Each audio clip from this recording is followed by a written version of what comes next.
শনি যখন দ্বিতীয়ভাবে বসবে তার তৃতীয় দৃষ্টি যাবে চতুর্থভাবে, সপ্তম দৃষ্টি যাবে অষ্টমভাবে এবং দশম দৃষ্টি যাবে একাদশ। টাকা তো পাচ্ছেন, আপনার মনে সুখ নেই। কেন সুখ নেই? আপনার মায়ের সঙ্গে কোনো না কোনো হাড়ের সমস্যা, শারীরিক সমস্যা, আর্থ্রাইটিসের প্রবলেম, গাঁটের ব্যথা ইত্যাদি যে কোনো হাড়ের সমস্যা এই শনি আপনাকে দেবেই, আপনার মাকে দেবেই।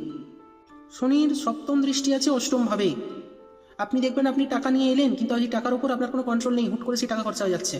আজকে আপনি 1 লাখ টাকা ইনকাম করে নিয়ে এলেন, কালকেই দেখলেন হঠাৎ করে আপনার 70,000 টাকা কোথাও একটা খরচা হয়ে গেল, যেটা হয়তো ছিলও না, হঠাৎ করে এরকম খরচা হয়ে যাবে। শনির দশম দৃষ্টি আছে একাদশভাবে। আপনি ইচ্ছা তো পূরণ করলেন, যে টাকা আপনি পেলেন সেই টাকা দিয়ে আপনার বহুদিনের ইচ্ছেটা পূরণ করলেন, কিন্তু সেই ইচ্ছেটা পূরণ, ধরুন আপনি একটা বাড়ি কিনলেন বা একটা নতুন গাড়ি কিনলেন, ভোগ করতে পারছেন না। কিনে দেখবেন আপনি যেটা তো ভোগ করতে পারছেন না, সেইখান থেকে যে সুখটা আপনার পাওয়ার কথা ছিল সেই সুখটা আপনি পাচ্ছেন না। বিভিন্ন কারণ হতে পারে। তারপরে তো বাড়িটা কিনলেন, বাড়িটা কেনার পরেই দেখলেন সেখানে মামলা মোকদ্দমা লেগে গেল। শনি যদি ষষ্ঠপতি হয়ে দ্বিতীয়ভাবে অবস্থান করে, শনি যদি ষষ্ঠপতি হয়ে দ্বিতীয়ভাবে অবস্থান করে এবং তার দশম দৃষ্টি যদি একাদশভাবে যায়, আপনার ইচ্ছা পূরণ হবে, কিন্তু তার সাথে যখনই আপনার ইচ্ছাটা পূরণ হবে আপনার 5টা শত্রু দাঁড়িয়ে যাবে। কারণ ষষ্ঠ ভাব হচ্ছে রোগ রিপু, ঋণের জায়গা, শত্রুর জায়গা। অথবা আপনি এমন একটা বাড়ি কিনলেন যেখানে বাড়ি কেনার সাথে সাথে দেখবেন তাখানে কোর্ট মামলা মোকদ্দমা হঠাৎ করে শুরু হয়ে গেছে। এই ধরনের সমস্যা আপনি ফেস করতে পারেন। সোজা কথা হলো, শনি দ্বিতীয়ভাবে বসে আপনাকে টাকা তো দেবেই, কিন্তু সেই টাকা পেয়েও আপনার মনে যে শান্তি সেটা কিন্তু থাকবে না।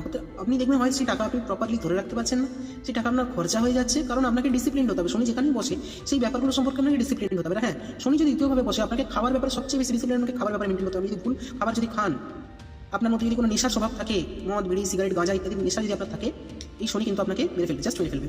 ঠিক আছে, এই শনি কিন্তু আপনাকে বাঁচতে দেবে না। তো যে কোনো রকমের নেশা জাতীয় দ্রব্য কিন্তু এখান থেকে এড়িয়ে চলাটাই শ্রেয়। শনি যদি থাকে আমরা দ্বিতীয় ভাব হলো আমাদের ফুড ইনটেক, এবং অষ্টম ভাব হলো আমাদের পায়ুদ্বার, যেখান থেকে আমরা মলত্যাগ করি। তো সেই কারণে আপনি যদি খাবার দাবার যদি ভুল খাবার দাবার খান, আপনার পায়ুদ্বারের প্রবলেম হতে পারে, আপনার মলত্যাগের প্রবলেম হতে পারে, সর্বোপরি আপনার স্বাস্থ্যের দিক দিয়েও কিন্তু অনেক সমস্যা কিন্তু এটা সৃষ্টি করতে পারে।